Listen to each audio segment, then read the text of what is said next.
안녕하십니까. 증시각도TV 시청자 여러분, 투자자 여러분 반갑습니다. 오늘 투자 인사이트 시간에 여러분 기다리시는 IT의 신 이영수 대표가 오셨습니다. 이영수 대표님 어서 오십시오. 네, 안녕하십니까. 네, 안녕하십니까.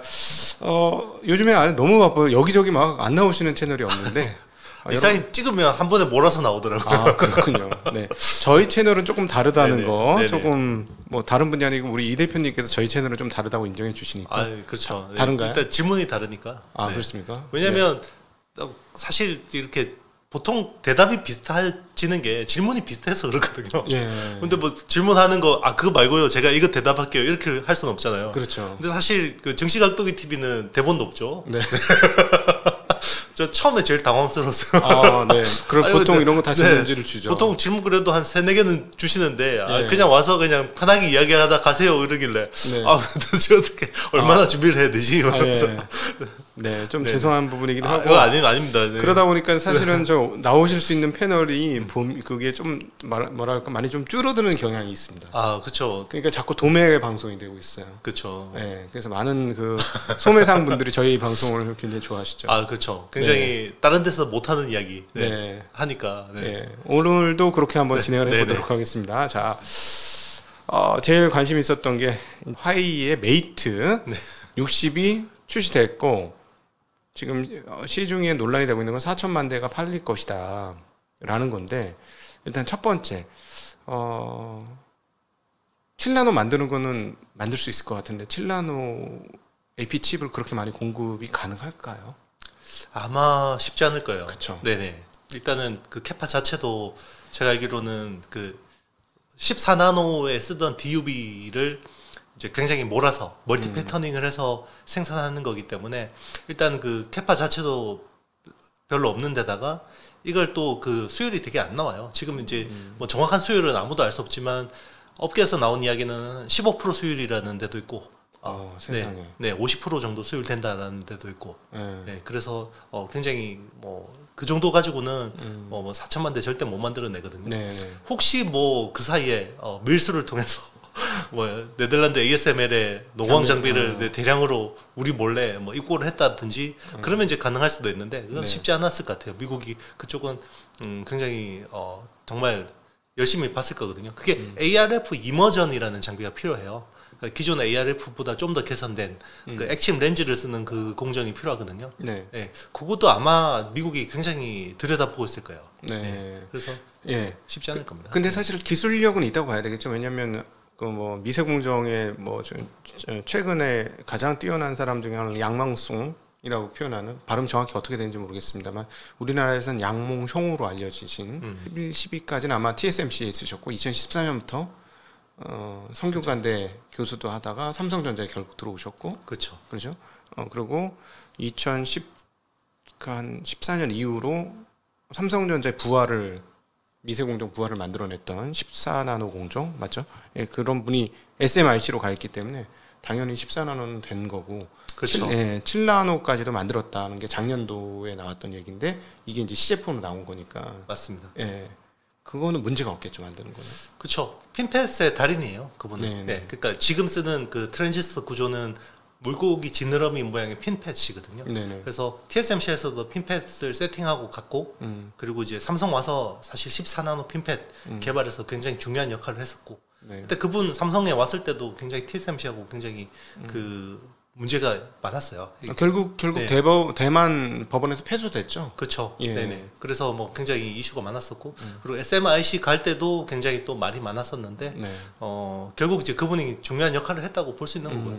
우리 뭐 반도체 쪽에 보면 그 짐 켈러라는 사람도 보면 그렇지만 네. 이게 굉장히 한 명이 만 명의 역할을 하는 천재들이 한 번씩 있잖아요. 그렇죠. 네, 그런 어떤 중요한 역할을 했다고 볼 수 있고, 그래서 처음에 SMIC 7나노 공개했을 때만 해도 네. 전부 그랬잖아요. 저거 양산 안 될 거야 라고 했는데 결국 양산폼으로 화웨이 메이트 기린 그 네. 9000S라는 게 나왔기 때문에 네. 네, 이제는 이제 수율 높이는 거에 뭐 이제 우리가 지켜봐야겠죠. 정말 수율이 70% 80% 나올 수 있는지. 네. 그렇다 그러면 굉장히 우리 입장에서는 굉장히 곤란해지죠. 굉장히 충격적인 사건 아닙니까? 맞습니다. 네. 근데 굉장히 이거를 좀 과소평가하는 의견들이 대부분이더라고요. 네. 근데 사실 그렇게 과소평가할 게 아니에요.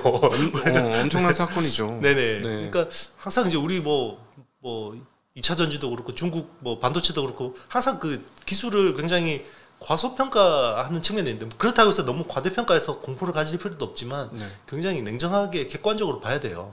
그래야 대응을 할 수가 있잖아요. 만약에 7나노 이렇게 해서 정말 수율까지 일정 부분 예를 들어 저는 한 50%만 잡아도 양산을 할 것 같은데 만약 그렇게 해서 진짜 뭐 4천만 대는 아니더라도 한 2천만 대 이상만 생산해도 어마무시한 거고 사실 따지고 보면 그러면 EUV 장비만 있으면 4나노는 그냥 얼마 안 걸리고 쫓아올 수도 있는 거라고 계산이 나오는 그렇죠. 거잖아요. 아마 EUV 장비 있으면 충분히 가능할 거라고 생각해요. 네. 의외로 설계 능력이 굉장히 좋습니다. 네. 중국이. 그러니까 물론 이제 공정도 굉장히 중요한데 이제 설계나 후공정은 또 이렇게 그 제재에서 저기 벗어나 있잖아요. 그렇죠. 그래서 어드밴스드 패키징 같은 그런 후공정으로 많이 커버할 수 있거든요. 그래서 이번에 뭐 7나노 같은 경우도 아마 팬아웃 WLP 기술이 적용됐을 거라는 추측이 되게 많은데 네. 뭐 그건 좀 더 이제 확인해봐야 되겠지만 아마 그럴 가능성이 높아요.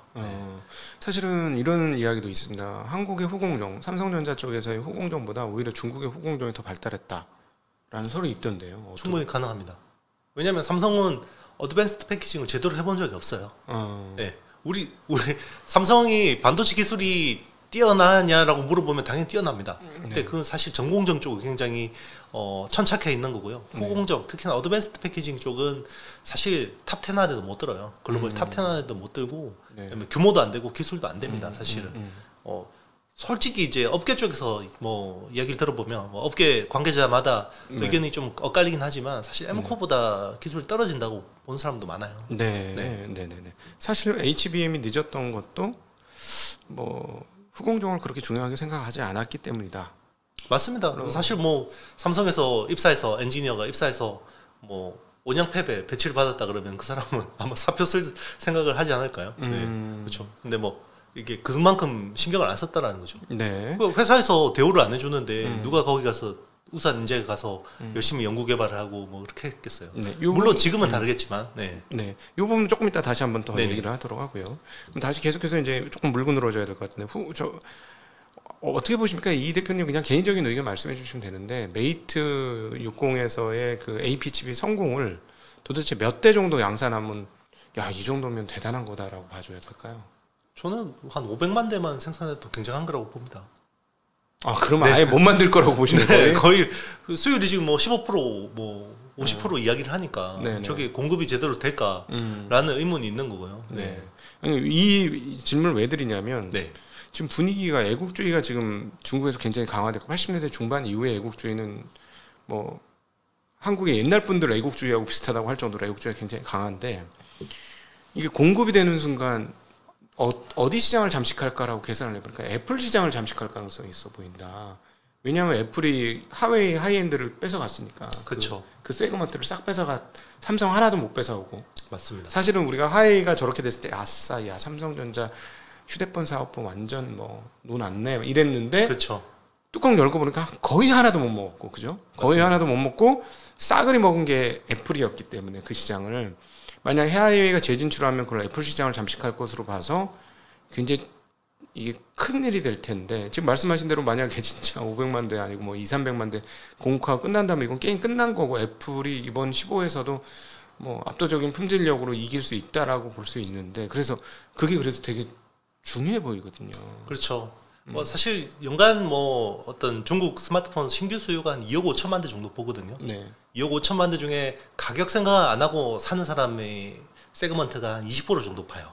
그러면 5천만 대 시장이라고 봐야 되는데 그 5천만 대 시장에서 거의 90% 이상은 애플 점유율이거든요. 거의 뭐 90% 중반까지 될 거예요. 그러니까 거의 4,500만 대는 애플 시장이라고 봐야 되는데 여기서 이제 화웨이 메이트 60 프로라는 제품이 얼마나 이 마켓시어를 가져올지가 중요한 관건이죠. 기존에 뭐 화웨이가 기술력은 굉장히 뛰어났습니다. 통신 칩이나 이런 쪽은 맞습니다. 잘했죠. 그렇죠. 이번에도 그 기린 9000S 같은 경우는 AP 그냥 프로세스 성능으로 보면 2018년 아이폰 12 정도 그러니까 그때 아이폰 12에 쓰인 A바이오닉 칩 정도의 성능이 나오고요. 그리고 이제 통신 칩은 5G는 거의 지금 애플 최첨단 모델하고 거의 동일하거든요. 네. 그러니까 통신 속도는 크게 문제가 없고 프로세서는 거의 뭐 2018년 애플 모델이기 때문에 뭐 그냥 쓰는 데는 크게 문제는 없습니다. 네. 아주 뭐 하이엔드 게임을 돌리거나 이런 정도가 아니면 네. 뭐 사실 그냥 일반 뭐 비즈니스맨들이 쓰기에는 부자들 쓰기에는 크게 뭐 그렇죠. 네. 야, 그래서 이 부분이 이게 이제 4분기에 정말 그 IT 어떤 흐름에서 너무나 중요한 건데 한국 입장에서는 화웨이가 잘 되는 것도 나쁘지 않지 않습니까? 메모리 입장에서는 괜찮죠. 그렇죠. 네. 그다음에 뭐 MLCS라든가 다른 여러 가지 기타 맞습니다. 부속들, CIS나 이런 것들도 많이 팔아먹을 수 있고요. 그리고 모르겠습니다. 디스플레이는 안 쓰겠죠? BOE 거 쓰겠죠, 아마도. 디스플레이도 하이엔드는 삼성 디스플레이 거 쓸 수도 있어요. 그래요? 네네. 그러니까 사실은 애플이 잘 되는 거는 뭐 큰 차이 없을 것 같고, 네네. 화웨이가 잘 되면 한국 입장에서는 뭐야라고 긴장하실 수는 있겠습니다만 부품 업체들은 나쁠 게 하나도 없는.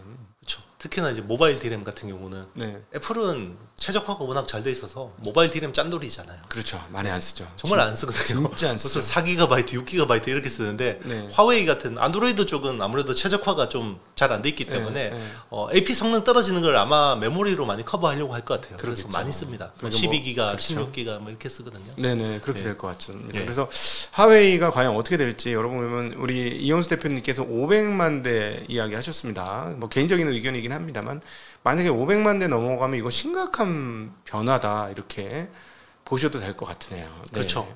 왜냐하면 그동안 화웨이가 거의 4세대 제품, LTE 제품만 팔았거든요. 왜냐하면 그 파운드리 수급이 안 돼서 그래서 3년 만에 내놓은 거예요. 프리미엄 모델을. 그래서 진짜 SMIC가 어떻게 되냐. 만약에 이번에 그렇게 해서 어떤 식으로든 그 뭐 한 1000만 대, 2000만 대 이상 만들어서 공급을 한다면 4000만 대는 제가 보기엔 그건 진짜 기대는 아닐 것 같고. 중국 말고 어디서 사주겠어요. 그러니까 4천만 대는 아마 무리. 만약에 4천만 대 팔면 이건 진짜 난리 난 거죠. 그렇죠. 아마 정말 성공적으로 만약에 화웨이가 애플 물량을 가져온다 그러면 제가 보기에는 이게 뭐 단기적으로도 아니고 1000만 대 정도만 가져와도 엄청난 성공이에요. 제가 보였을 때. 그 진짜 사실 뭐 성능 차이는 상당히 크다고 봐야 되죠. 크죠. 사실은 뭐 살 이유가 없죠. 중국 부자들이 뭐 어떤 애국심을 과시하기 위해서 용도가 아니면 살 이유가 없죠. 그렇죠. 대부분 2개 쓸 것 같은데. 속주머니에 아이폰 넣고 다른 사람한테 볼 때 나 이거 써 뭐 이렇게 하지 않고서는 굳이 쓸 이유가 맞습니다. 한 대 액세서리로 들고 다니는 거 아니라면 근데 뭐 얘기 들어보니까 홍콩과 싱가포르에 있는 중국인들은 전부 다 아이폰 쓴답니다. 그렇죠. 근데 이제 중국 본토에 들어갈 때 좀 문제가 되겠죠. 그렇죠. 네. 특히나 뭐 공산 당원이나 고위직이나 이런 사람들은 굉장히 이제 어떻게 보면 신경 쓸 수밖에 없죠. 전화는 화웨이로 받을 수 있어요. 전화번호 따가지고 맞습니다. 받는 거는 그렇죠. 전화는 잘 통하니까. 맞습니다. 지금 그래서 일단 화이트 메이트 60이 과연 어떤 의미를 가지고 있는지에 대해서 우리 속 시원하게 이 대표님하고 얘기를 했습니다. 자, 다음으로 앞서 잠깐 언급을 했었던 후공정 이야기를 좀 해봐야 될 것 같은데 이게 이제 구조적으로 예를 들어 2나노 가면 후공정 얘기가 이렇게 중요하지 않을 수 있는데 애플의 3나노 칩, 아이폰 15 프로에 들어간 3나노 칩에 대해서 혹시 어떻게 생각하시는지? 굉장히 잘 나왔죠. 잘 나왔어요? 네. 그 되게 이번에 좀 특이한 게 보통 애플 A 바이오닉 칩이잖아요. 네네. 그래서 이번에 당연히 A 바이오닉 칩 17일 줄 알았거든요. 바이오닉일 줄 알았는데 바이오닉이 빠지고 프로였어요. A17 프로로 나왔거든요. 또 바이오닉이 어디 갔지? 그래서 혹시나 내년에 바이오닉이 나오나? 이런 이제 생각도 들죠. 그렇죠. 근데 이제 전력 사용량에 전성비에 있어서는 4나노가 3나노가 쓰면 그 정도로 진보가 있어야 되는데 이거 조금 그 사용 시간이나 이런 거 보면 조금 덜한 거 아니야? 이런 평가도 있던데. 그렇죠. 아무래도 예전만큼의 어떤 그런 퍼포먼스는 이제 전성비를 구현하기는 쉽지 않죠. 그러니까 4나노에서 3나노로의 진보가 생각보다 폭이 좀 과거에 우리가 뭐 예를 들자면 5나노에서 4나노 갔을 때 진보 폭보다는 그렇죠. 현저하게 적다. 맞습니다. 이거는 그러면은 사실은 미세 공정의 어려움이라고 봐야 되지 않을까요? 그렇죠. 이제는 핀팻 그런 구조로는 이게 최대 맥시멈이다라고 생각이 들고 있고 그러면 적어도 이걸 가지고 핀팻을 게이트 올 어라운드로 만들었을 때 어떻게 나올지가 되게 궁금한 포인트인 것 같고요. 내년에는 이제 3나노 GAA 칩이 나올 거잖아요. 그러니까 비트코인 채굴 칩이 아니라 진짜 프로세서가 나올 거고, 그러면 이제 퀄컴 뭐 스냅드래곤이나 삼성 엑시노스가 이제 3나노로 나올 텐데 그게 어떻게 전성비나 그런 것들을 구현할지가 되게 중요한 거고요. 그리고 이제 GAA 다음에 또 중요한 포인트가 이제 그 BSPDN이라는 기술이에요. 그 백사이드 파워 딜리버리 네트워크라는 기술인데요. BSPDN N인데요. 그러니까 이제 기존에는 그 어떤 그 칩을 위쪽만 쓰잖아요. 상단에다가 다 쌌잖아요. 트랜지스터 쌌고 그리고 시그널 쌌고 파워 쌌고 하잖아요. BSPDN이라는 기술은 어떤 거냐면 위에 트랜지스터하고 시그널만 쌌고 아래쪽에다가 파워불을 전송불을 놔둬요. 그러니까 파워가 사실은 좀 약간 미세공정이 좀 덜해도 되거든요. 그러니까 왜냐하면 이게 위에 복잡도가 너무 올라가니까 아무래도 이제 회로 효율성이 떨어지는 거예요. 그래서 밑에다가 파워불을 배치하고 그럼 칩 이게 통신이 안 되잖아요. 그러니까 위에 TSV로 구멍을 뚫어줘요. 그래서 서로 연결시키는 거거든요. 요게 이제 제일 적극적인 회사가 동네 바보예요. 인텔이 사실 후공정 열심히 하죠. 그렇죠. 왜냐하면 이게 사실은 전공정인데 약간 후공정 같은 전공정이거든요. 그래서 인텔은 사실 그 선단 공정보다는 포베러스나 EMIB 이런 쪽이 오히려 좀 더 나을 수도 있거든요. 자기들 입장에서는. 그래서 지금 BSPDN 기술을 그걸 파워 BR라고 합니다. 인텔은. 그거를 2024년 내년에 이제 처음 이제 양산을 하는 거고요. 양산하는 걸 바로 상용화하는 건 아니고 자기들 그 메테오 레이크라는 칩 있잖아요. 거기 저전력 코어에다가 한번 테스트를 해보는 겁니다. 블루스카이 크릭이라는 이름으로 이제 해가지고 그거를 테스트 해보고 요거를 이제 뭐 빠르면 2025년 양산하겠죠. 근데 이제 TSMC하고 삼성은 2026년 로드맵이 돼 있어요. 그러니까 인텔은 GAA보다는 그걸 먼저 하고 이제 GAA 따라가겠다 이런 생각입니다. 지금 삼성하고 TSMC는 GAA 먼저 하고 그 다음에 BSPDN 적용하는. 그럼 이 얘기로는 인텔이 정말 미세공정에서 거의 한계를 느낀다 이렇게 표현해도 되겠죠? 그렇죠. 사실 자기들 이제 지금 이 기술 수준으로는 빨리 이게 캐치하기가 쉽지 않다라고 생각하는 것 같아요. 그럼에도 불구하고 어떤 변화의 조짐들은 좀 보입니다. 확실히 그 패트릭 겔싱어가 뛰어난 엔지니어였기 때문에 그 사장이 들어가서 인텔이 조금 변화하고 있는 거는 같습니까?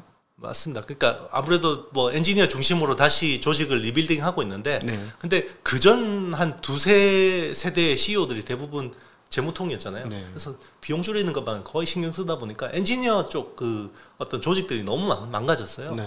그래서 좀 그런 것들을 회복하는데 좀 시간이 필요하고 삼성도 그렇잖아요. 지금 2019년에 HBM 팀을 해체를 했는데 갑자기 막 이렇게 하려고 하니까 빨리 안 되죠. 삼성전자도 그런 측면에서 상당히 좀 걱정이 됩니다. 이번에 HBM 대응하는 걸 봐서는 사실은 어떤 측면에서 보면 웨이퍼 레벨 패키지에서 그렇게 뒤졌으면 후공정단에서 집중도를 높였어야 되는데 그렇죠. 그게 좀 늦었던 것이라고 볼 수 있는 거죠. 그렇죠. 사실 7년 동안 뭐 했나 이런 이야기도 나오죠. 사실 그게 펜아웃 WLP라는 기술이 2016년에 완전히 핫했던 거잖아요. 그 기술 때문에 애플 AP를 100% 뺏긴 거잖아요. 그렇죠. 그 이제 뭐 예전에는 둘 다 그 애플 AP를 서로 양분해서 하다가 기술 경쟁에서 펜아웃 WLP 때문에 TSMC한테 밀린 건데. 그렇죠. 그때 뭐 열심히 하긴 했죠. 그 펜아웃 PLP라는 기술 가지고 이제 WLP를 패널 레벨 패키지. 그렇죠. 패널 레벨 패키징. 그걸 이제 삼성 전기가 했는데 그걸 인수를 해서 이제 포기했죠. 삼성 전기가 하다 포기했습니다. 그렇죠. 뭐 이제 포기한 거는 전자로 인수를 하고 나서 포기를 한 건 포기 아직은 안 했는데 아니 전기가 포기했다. 그렇죠. 전기가 제가 왜냐면 그걸 추적하고 있었기 때문에 야 이렇게 어려운 기술 전기가 한다고 신기하네 이랬는데 결국은 넘어갔더라고요. 그러니까 전기는 포기. 맞습니다. 이렇게 된 거죠. 그게 이제 결국 이제 그때 정신을 차리고 했어야 됐는데 그때도 삼성 조직 내에서 이게 펜아웃 PLP가 맞니 WLP가 맞니 막 이렇게 하다가 결국 막 옥신각신하다가 결국 흐지부지 이렇게 흘러온 거거든요. 그러다가 지금 후공정단이 정말 그 칩넷 구조 과거 우리 이영수 대표님하고의 대담 초기 버전의 칩넷에 대한 자세한 설명이 있으니까 혹시 찾아보시면 좋을 것 같고요. 그 칩넷 구조의 변화로 인해서 진짜 후공정 패키징이 너무나 강화되어 있었. 맞습니다. 강하게 되어서 그렇죠. 삼성전자는 지금 오히려 HBM에서 한 대 크게 얻어맞은 상황에 그렇죠. 도래했다. 맞습니다. 사실 뭐 지금은 TSMC 어드밴스드 패키징하고 뭐 이렇게 비벼볼 상황도 아니고 사실 지금 하이닉스 하이닉스 HBM3 지금 잡는 것도 더 지금 급한 과정이라고 봐야죠. 그래서 사실 삼성전자를 보고 있으면 조금 이따 다시 한번 얘기를 나누겠습니다만 파운드리도 그렇고 파운드리는 정말 소매상의 정신이 있느냐가 계속 의문이고 후공정은 진심이냐가 의문이고 참 여러분으로 지금 걱정이 많이 됩니다. 그리고 훌륭한 엔지니어들을 계속 잘 선택하고 있느냐라는 걱정하던 참에 아주 중요한 뉴스가 최근에 뜹니다. 바로 대만 TSMC에서 팬아웃 레벨 웨이퍼 레벨 패키징의 그 특허를 240개인가 140개인가 어마무시하게 가지고 있는 초인재인 린징청이란 분을 그렇죠. 부사장으로 스카우트했습니다. 네네. 그렇죠. 예.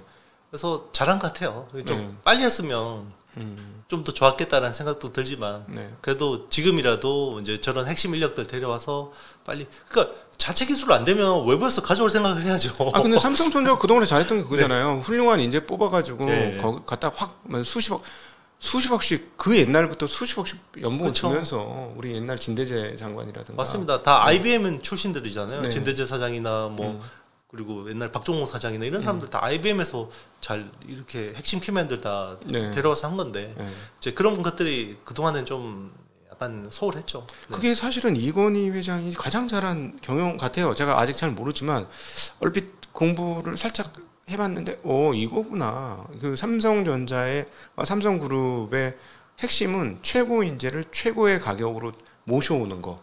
그렇죠. 그리고 제일 중요한 거는 오너가 리스크 테이킹을 하고 질러야 되는데 그런 부분이 좀 아쉽죠. 그래서 어쨌든 뭐 조금 늦은 사후 약방문격인 경우는 있겠습니다만은 TSMC에서의 후공정 최고 기술자를 지금 스카웃을 했다는 거.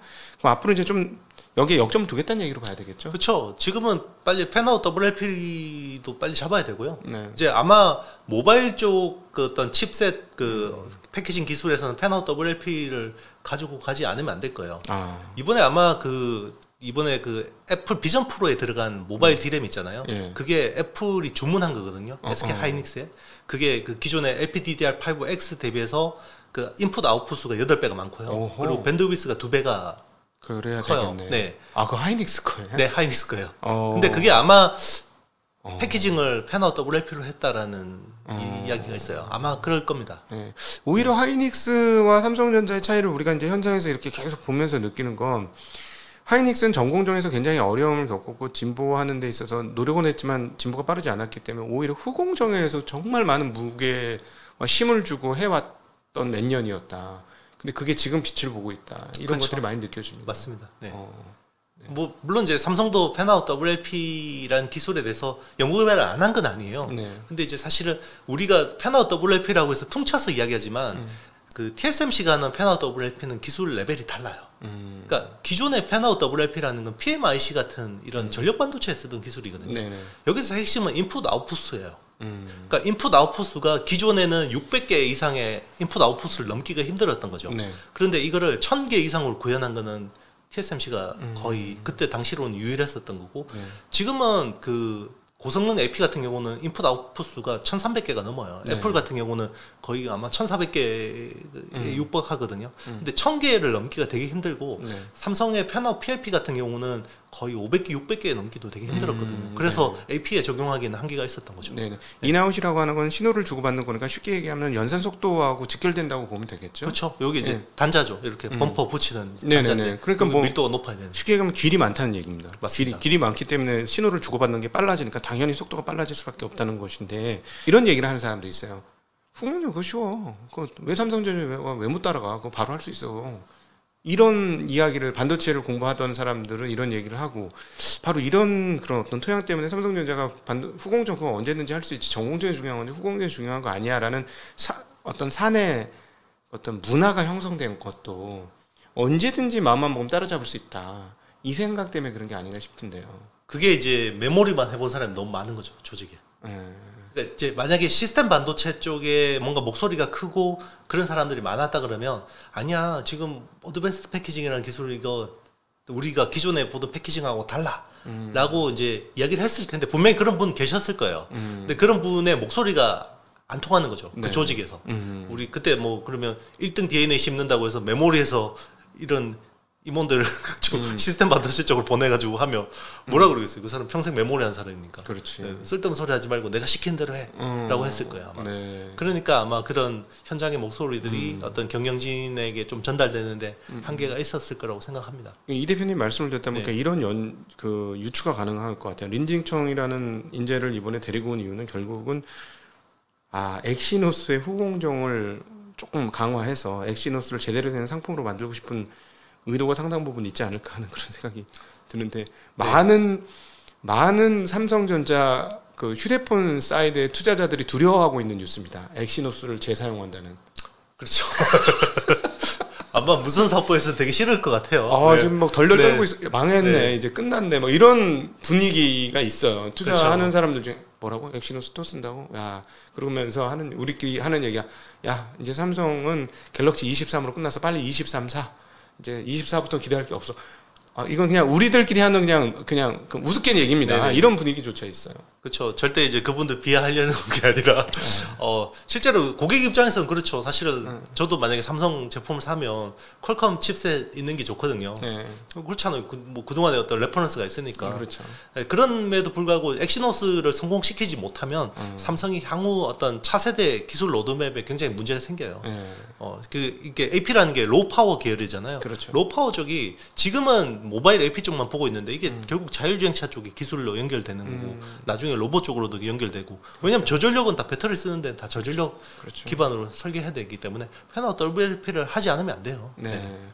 아주 장기적으로는 ESG 측면으로 보면 사실은 인텔도 거기에 이제 문제에 봉착했다고 생각이 드는데 서버도 지금 오늘 뭐 아침 경제신문에도 나왔지만 우리 뭐 1000기가 왔던데 이거 40년 50년 뭐 이렇게 되면은 뭐 2000기가 와트 필요하다. 서버나 이런 것들이 증가하기 때문에 전기 사용이 엄청나게 늘어날 거다. 그리고 결국 한 2050년 60년 되면 자동차가 전기차로 전부 다 전환될 거라고 예상을 해본다면 전기 소요량이 너무나 많기 때문에 이 저전력에 대한 거는 어떤 그럼요. 태생적인 필요가 아닌가 하는 생각이 맞습니다. 듭니다. 그렇죠. 예. 이번에 뭐 테슬라도 이번에 뭐 100와트를 가지고 자율주행차 구현해가지고 엄청나게 막 예. 놀랬잖아요. 네. 그러니까 이게 저전력이 굉장히 중요한 기술이거든요. 사실 예전에 엔비디아 GPU 쓰다가 이거를 FSD로 바꾸고 나서 그 전성비가 엄청나게 올라갔잖아요. 테슬라 같은 경우도. 네. 그러니까 앞으로 사실 이제 당장 모빌리티 혁명만 놓고 보면 거기 AP를 장악하려면 그 어떤 로우 파워 기술이 없으면 안 되는 거고 그건 이제 설계단에서도 이제 트랜지스터 구조를 바꿔서 뭐 전성비를 높이고 후공정 쪽에서는 결국 팬아웃 WLP 기술이 있어야 될 거예요. 그럼 결국은 후공정의 발달이 인아웃 숫자 증가에 직결되는 건가요? 그렇죠. 뭐 인아웃 숫자를 많이 늘릴 수는 있죠. 이제 면적 크게 하면 되니까. 아하. 근데 네네. 면적 크게 하면 전성비가 안 나오니까 면적 작은 데다가 밀도를 막 높이려고 하니까 네, 그게는 이제 모바일 그러니까 로우 파워 쪽에서는 팬아웃 WLP가 필요한 거고 그리고 이제 고성능 프로세서 쪽에서는 하이브리드 본딩이라는 기술이 필요한 거죠. 네. 네. 그 HBM3E가 이번에 새로 나왔잖아요. 뭐 밴드라든가 이런 인아웃이 확장된 거라고 봐야 되나요? 네. 그렇죠. 네. 밴드위스는 아마 밴드위스는 확장됐는데 아마 IO 수가 1024개 그대로일 거예요. 아마 HBM4부터는 2000개가 넘어가거든요. 와, 네. 네, 그렇군요. 네. 네. 아까 그러면은 그 애플 비전 프로에 사용되었다는 그 하이닉스의 DDR은 그것도 결국은 기존 DDR에서 그 패키징을 바꿔서 인하수를 늘린 거다 이렇게 봐야 되나요? 설계도 다르고요. 그렇구나. 후공정도 다르고. 네. 아예 그냥 그 D램 설계 자체가 기존의 LPDDR하고 다른 설계라고 보시면 됩니다. 그건 아마 애플에 설계해 줬을 거예요. 네. 그렇군요. 그래서 메모리 파운드리를 해준 거죠. 그렇군요. 네. 그러면 하이닉스가 그간에 굉장히 많은 성장을 하고 있는 것이다라고 봐야 되겠네요. 그렇죠. 그런 것들은 사실 경험이 되게 중요하잖아요. 네. 네. 그러면 이제 주문형 메모리 시장에서는 사실 지금으로 놓고 보면 하이닉스가 앞서 있다고 봐야죠. 그래서 지금 현장에서 얼핏 엔지니어들 만나서 이렇게 얼핏 물어보면 뭐 정확한 건 아닙니다만은 삼성전자와의 그 기술 격차가 줄어든다는 얘기를 제가 들었어요. 1년 전에 이미. 근데 지금 최근 1년간의 흐름을 보면 기술 격차가 더 줄어드는 거가 아닌가. 하이닉스와의 기술 격차가. 그렇게 되면 그럼 뒤져보면 하이닉스는 뭐 좋아지는 거니까 상관없는데 삼성전자는 어떻게 하냐 이거지. 약간 그 어떤 핵심적인 포인트가 그건 같아요. D램 쪽에서 놓고 보면 삼성전자가 EUV 공정을 좀 조기 도입했던 지금 그렇죠. 수업료를 내고 있는 상황이라고 봐야 되는 건데 그 EUV 도입에 따른 효율이 만약에 생각한 것만큼 안 나온다 그러면 이거는 그 기술 격차가 어떻게 보면 구조적으로 고쳐가 될 수도 있는 거고요. 만약에 일시적인 어떤 학습 비용을 냈지만 이게 EUV라는 공정이 뭔가 효율을 내기 시작하는 구간에 온다 그러면 또 다시 벌어질 수도 있다고 봐요. 네. 그리고 이제 낸드 플래시 같은 경우도 그 삼성이 굉장히 어떻게 보면 경쟁사들 대비해서 10%포인트 영업이익률이 더 높았거든요. 그러니까 2021년 기준으로 보면 삼성은 낸드 플래시 팔아서 35% 이익 내면 마이크론이나 SK 하이닉스는 한 2%, 3% 정도밖에 안 나왔거든요. 그 차이가 결국은 램 리서치 시각 장비를 조기에 도입해서 그리고 고선 택피 인산 에천트를 솔브레인하고 공동 개발해서 이걸 최적화한 거예요. 다른 회사들보다 빨리 미리 이제 성공한 거고, 요거를 EUV에서도 똑같이 하겠다라는 게 이제 삼성의 생각이었는데, 낸드 플래시에서 했던 것만큼의 어떤 속도나 효율이 아직은 안 나오고 있는 거죠. 예. 자, 그러면 이제 한번 삼성 파운드리로 한번 넘어가 보도록 하겠습니다. 왜냐면은 이제 뭐 메모리는 내년이면 자연스럽게 좀 이 수급 사항들은 좀 풀리지 않을까? 지금 9월 달부터 서서히 조금 개선되고 있는 모습이 보이는 것 같고요. 뭐 가격이 올랐다는 뉴스가 계속 타전되고 있고, 그다음에 대만의 트랜스포스도 뭐 좋게 전망을 하고 이런 상황이기 때문에 시간이 지나면 뭐 내년 좀 좋아질 것 같긴 한데, 아니 파운드리가 3나노 수율 올랐다는 소문이 계속 들리는데 고객사 이름 하나도 안 들려요. 그렇죠. 이거 어떻게 봐야 합니까? 그러니까 이제 그 GAA에 대한 약간 의문이 있는 거죠. 네. 그리고 삼성은 그 작년에 GOS 사태가 있었잖아요. 그렇죠. 그러니까 한번 이제 신뢰에 스크래치가 나 있는 거고. 아, 그거 3나노였어요? 4나노였습니다. 4나노. 네네. 아, 그렇죠. 그것도 게이트 올로라운드였어요? 그거는 핀팻이었습니다. 핀팻이었는데, 그러니까 핀팻도 못 하는데 GAA라는 신공정 어떻게 뭐 보증할 수 있냐 이런 게 많고, 팹리스 업체들 입장에서는 이제 이쪽으로 배팅을 했다가 잘 안 되면 그러니까 작년보다 더 심각한 상황이거든요. 퀄컴 철수했죠. 퀄컴 아마 퀄컴 철수한 거는 원하는 물량이 안 나오지 않았을까? 맞습니다.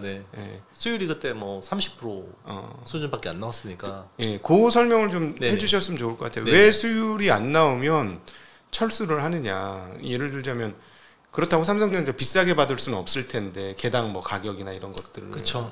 그 구조를 한번 설명해 주시면 도움 되실 것 같아요. 일단 이제 신공정을 이제 기존에 5나노에서 4나노로 가면 일단 이제 뭐 성능, 전성비, 뭐 성능이 좋아지는 건 당연한 거고, 수율이 나와야지 물량이 나오잖아요. 그렇죠. 이제 퀄컴 같은 경우는 모바일 AP이기 때문에 자기들 칩을 만들어야지 이제 고객한테 제공을 할 수 있는데, 삼성이 당초 뭐 4나노 돌릴 때는 우리가 금방 60% 70% 수율은 달성할 수 있을까라고 생각하고 이 프로젝트를 진행했을 거 아니에요. 근데 막상 하니까 35% 수율밖에 안 나오니까 물량이 반토막도 안 나오는 거죠. 그러니까 이대로 가다가는 우리의 어떤 판매 계획이나 이런 마케팅 계획에 큰 차질이 생길 수 있으니까 급하게 이제 TSMC를 옮긴 거죠. 옮겨버린 거죠. 그러니까 그러면 삼성에서 개발하던 어떤 그런, 물론 파운드리 비용은 동급이면 삼성이 한 30% 싸요. 그리고 이제 TSMC 같은 경우는 물량 개런티도 해줘야 됩니다. 근데 삼성은 사실 그런 거 안 하고 많이 해주거든요. 그래서 조건도 훨씬 좋아요. 팹리스 입장에서. 그런데 항상 리스크가 있는 거죠.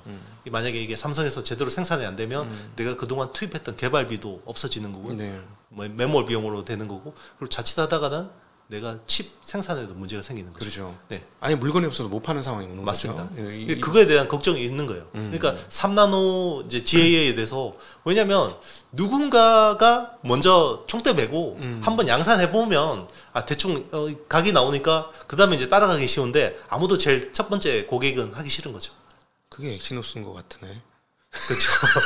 근데 심지어 엑시노스조차도 2400은 그냥 4나노 핀팻으로 하고, 2500부터 아마 3나노 GAA 할 것 같아요. 그럼 2500은 25년도 갤럭시에 채택되는 거니까 아마 내년 하는 거죠. 그렇군요. 그러니까 보통 이제 그 웨이퍼가 한번 들어가고 나오는데 점점 시간이 길어져서 이제 뭐 6개월 설이 있더라고요. 그렇죠. 옛날엔 3개월이었는데. 그렇죠. 이제 지금도 메모리는 한 3개월 정도밖에 안 걸리는데 네. 시스템 반도체는 미니멈 5개월 정도로 보더라고요. 네. 그러니까 이게 5개월짜리 수급 계획을 짰는데 물건이 딱 나면 5개월 뒤에 안 나오면은 압불사 되는 거죠. 그렇죠. 이걸 다른 데로 바꾸기도 쉽지 않고. 그런데 TSMC는 지금 계속 번호표 뽑고 기다리는 애들 많잖아요. 그러니까 그렇죠. 이제. 야, 근데 그 지금 시중에 떠도는 얘기는 삼성전자 3나노의 수율이 7알이다. 이런 소리 떠도는데 7알이라도 사실은 네. 어떤 팹리스의 주문을 받았느냐에 따라 천지 차이일 것 같아요. 그렇죠. 지금 사실 그 비트코인 채굴칩이잖아요. 네. 중국산 비트코인 채굴칩인데 그건 설계가 사실 AP하고 비교가 할 수 없을 만큼 쉬워요. 네. 쉽기 때문에 이거 제대로 양산으로 안 쳐주는 사람도 되게 많거든요. 그러니까 이번에 나오는 2세대 3나노 GAA가 제대로 된 첫 번째 양산인 거죠. 그러면 이제 아마 엑시노스가 총대를 매야 되지 않을까. 그러니까 결국은 뭐 저 MPU도 넣고 네. 뭐 저기 CPU, GPU를 네. 다 박아 넣어서 온갖 걸 다 박아 넣어서 전성비를 좋게 하는 거는 훨씬 복잡한 공정이라는 거예요. 설계도 자체가 예를 들자면 단면 설계도가 아니고 뭐 몇 층짜리 설계도를 갖다 던져줘서 수율 나오는 거와 그렇죠. 좀 단순한 거는 천지차일 수밖에 없다. 맞습니다. 그래서 그런 게 좀 숨어 있다는 게 안 느껴질 수가 없는 거예요. 왜냐하면 분명히 3나노 70% 공정 이야기가 상반기 초반 끝부분에서 분명히 돌았거든요. 시장에서. 그렇죠. 근데 아무것도 없어. 그렇죠. 수율은 잘 나오는 것 같아요. 실제로 비트코인 채굴칩은. 그러니까 네. 아니 그렇게 잘 나왔는데 왜 아무도 안 맡겨? 고객사가 맡겨야지 이게 정답인 거죠. 그러면 만약에 고객사가 맡기면 우리 투자자 입장에서는 삼성전자 파운드리에 대한 투자 그리고 그 밸류의 체인에 대한 본격적인 투자는 가능하지 않을까. 맞습니다. 근데 이제 칩리스 업체들 중에서 네. 지금 얘기가 나오는 거 보면 우리 시장차가 그동안 너무 많았고 힘들었는데 이제 자리 잡아간다. 이런 얘기를 좀 하거든요. 그렇죠. 그럼 그걸 어떻게 들어야 돼요? 어떻게 해석해야 될까요? 그러니까 이제 그런 이야기에 대한 희망 회로가 내년에 이제 엑시노스 2500과 퀄컴 스냅드래곤 8 4세대가 3나노 GAA로 생산할 수 있다라는 이야기인 거고 실제로 그런 논의는 진행 중인 것 같아요. 근데 아직 뭐 확정은 된 건 아닌 것 같고. 근데 사실 칩리스 업체들 입장에서도 엄청난 시행착오를 쉽게 얘기하면 몇 층짜리 설계도가 왔다면 복잡한 설계도가 왔다면 칩리스 업체들도 고생 더 많이 해야 되는 거잖아요. 그렇죠. 그리고 수주 프로젝트 규모가 아마 공시 안 할 수 없는 규모일 거예요. 칩리스 업체들은 네네 맞습니다. 그게 제일 먼저 확인될 거예요. 네네 그렇겠네요. 네. 이 얘기는 뭐냐면은 그 밑단에서 이제 어레인지 해주는 애들이 있습니다. 파운드리 어레인지 해주는 회사들이 있는데 그 어레인지 해주는 회사들이 삼성하고 다이렉트로 하는 게 아니라 중간에 칩리스가 끼워가지고 어레인지를 해줘야 되기 때문에 당연히 공시가 뜰 수밖에 없다는 말씀을 지금 드린 거죠. 그렇죠. 그리고 중요한 거는 또 3나노 게이트 올 어라운드로 생산했는데 수율이 잘 나와서 생산했어요. 근데 플립칩 CSP로 해주면 고객이 좋아하겠어요. 펜아웃 WFP로 해줘야죠. 왜 장착이 틀린 거야 그거는? 그렇죠. 이제 아무래도 후공정이 또 전공정이 아무리 좋아도 후공정에서 또 깎아먹잖아요. TSMC는 펜아웃 WFP로 해주는데 삼성은 펜아웃 CSP로 플립칩 CSP로 하면 성능 차이가 나죠. 그럼 인아웃이 떨어지는 게 그렇죠. 맞습니다. 그렇죠. 네. 후공정에서 또 효율이 떨어지죠. 그렇죠. 네.